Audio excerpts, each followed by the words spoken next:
and as we said before, we're going to have a good look at the ladder. We're about halfway through the season, and then we'll take a look at the goal kicking after that.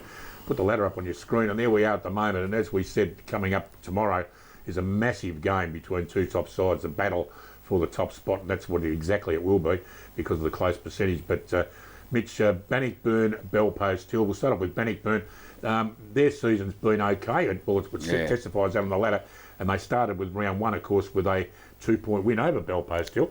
So you'd have to say Bannockburn and Bellpost Hill are the two best sides in the comp at the moment. I wouldn't say that, but no. You're not allowed to say the T word. No. Look, in all honesty, when you look at the ladder, three sides on 40 points. Three sides on 40 points, one on 32, one on 28, and then we've got three on 20. The reality around this is, there's no doubt Bannockburn have had a fantastic season, but so has Bellpost Hill and Inverleigh. I've seen them all firsthand, and Bannockburn are a very, very, very good football side. But any one of those three, and possibly 4 or 5, can win the flag, in my opinion. It's on the day, Dick, as you well know. But we'll get a fair idea on Saturday, whoever wins this big game there. Yep. And of course, Inverleigh, you mentioned, I did leave out Inverleigh, not intensely. I just in my mind. Now, you don't like Inverleigh. I do. I like Inverleigh. No, you don't. You don't like him. I like Inverleigh. You sure? I just don't like Thompson very much. You're not allowed to mention Thompson. Not the T word. No, seriously, though. Inverleigh, another great side, of course. But really, those three sides are standouts at the moment because Thompson and North Geelong, at this stage, it appears, unless anything major happens, they'll probably play off in the elimination final. Yeah, well, you would say that, Dick, but as we talked about, the draw makes a big difference.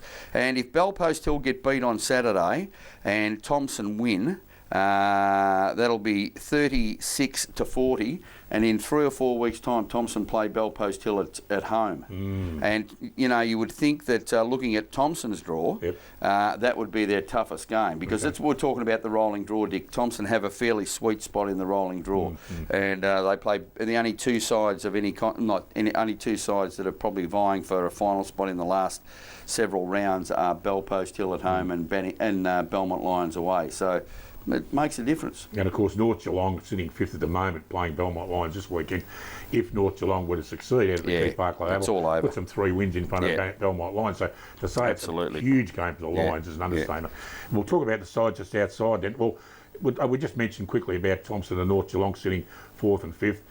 Both sides are capable of doing anything on their day. I think on their day, Dick. On their day. They've got to have a good day sometimes. Well, I would suggest that everything would have to go right for both sides but once you're there, mate, you've only got to, once you, first of all, you make the finals, and secondly, you try and win one. So there's no good, but you would think that... Keep away from injuries. Yeah, that's right. You would think... I saw Inverleigh beat Bannockburn on Anzac Day, and they beat them comprehensively. I believe the best side Thompson's played all year has been Bannockburn. I've seen Bellpost Hill. I think, Bellpost Hill just keep getting better and better each week, don't they? So you would think that those sides would be a little bit above the rest. Okay, well, outside the 5, which Belmont Lions, it's a must-win for them this weekend.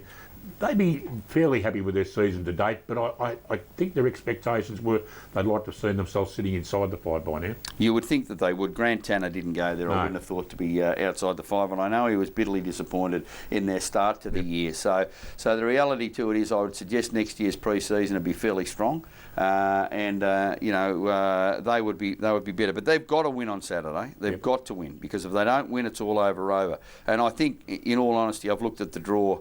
I think it is all over for them. I don't think the 5 will change. You mentioned in the last segment the middle of the road clubs, East Geelong and Werribee Centrals. They make up that little group there, and both of those clubs, it's going to be tough to make it. But everything's got to go the right way for them. Yeah, there's no doubt about that. Well, they can't make it, Dick, and let's be fair to them about it. I don't think they can with their draw. Mathematically they can. Yeah, mathematically they can. Yeah. But I would suggest that East Geelong and Werribee Centrals would be reasonably happy with their year.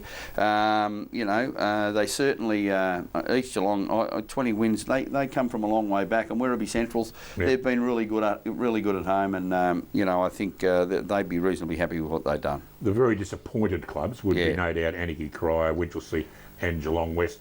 particularly West. They haven't opened their account, the Cheetahs, yet, and that's sad for any club. Yeah, it is. See that. It is. But Karaya came into the season with a lot of expectations because their practice match form was absolutely sensational. Anarchy were very, very confident at the start of the season. And Winchelsea, well, they've been battling for a couple of years now. They've lost a lot of good players. And I know Daniel Gretzky does a magnificent job as president. Yeah, it's terrific. It's a great club, great community, and everything like that. Those jelly cakes, mate. It's just, Those jelly cakes. The what? The jelly. dog jelly cakes. Oh, good, aren't they? Good at half time. I don't mind a six-pack of them occasionally, don't you worry about that. So disappointing for those clubs, and we just hope that they can get something out of the season, because you don't want a wasteful season. You want a platform to build for the next season by coming towards the end of the season saying, we might have made the finals, but gee, we can see a future somewhere. Yeah, there's no doubt, Dick. Look, I saw Karaya firsthand Saturday. They've got a very young side, and there's no doubt there's a future there for them. They need a few top-ups. West Geelong, look, they all show something, but they don't show it. They don't show it enough. I think Winchelsea are reasonably happy with where they sit. And when I say where they sit, they've won two games this year. They didn't win any last year. Anarchy, and they've got a chance to win another one at home this weekend. That's right. And Anarchy are probably a young side that have lost a lot of players along the way. So there's no doubt that there's light at the end of the tunnel. There's light at the end of the tunnel for these guys. And we'll talk in the last segment that West might have a chance of winning their first game. Yeah, well, wouldn't that be great? Let's have a quick look at the goal kicking, exactly where they stand at the moment. A lot of players kicked a lot of goals on the weekend. Brett McLeod with a magnificent 11 goals. Nicholas Costello. Going down the list there, you see Paul Carson. Geez, what a big pickup he was for Inverleigh. Yeah. Absolutely fantastic. And North Geelong, Mitch Abib going all right, very nicely indeed. And there we go. And I've got no idea. Mitch Abib kicked 5 on the weekend. Mitch Abib kicked 5. Kieran Fulton going all right. Yep. And then we go down to the North Geelong player, Anthony Kilsby, which came from league over in South Australia. Yeah. Going along all right at the moment. Is he? He's going all right. Yeah. He looks like a pull-through, that bloke. He looks like a what? A pull-through. What's a pull-through? He's a pull-through a pipe. Yeah, pull-through, Got the fuzzy bit at the top and the long, skinny... Geez, I wouldn't mind his haircut. Well, that's what you told me. You look like a pull-through when you were out when we were out there the other day. I didn't say anything about it. You did so. I didn't say anything. Don't start that either. You get North Geelong people up against me and everything, and I'll be thrown out again. Who's that barking in the background? We're not allowed to have dogs here barking. Well, there's the goal kicker. So might be on the menu. The mixed grill. That's the last time you get a word of Buckley's, mate. That's unbelievable. Right, we're going to take a short break, and when we come back, we'll talk about all the action on tomorrow afternoon. There's going to be a massive game of footy on out there at the Victoria Park. And, of course, we'll go to the break now with one of those magnificent... You've got it. It's my good mate, Nick Larkins. He's got some magnificent shots of Geelong. Get onto his Facebook page and have a look. We'll be right back after this.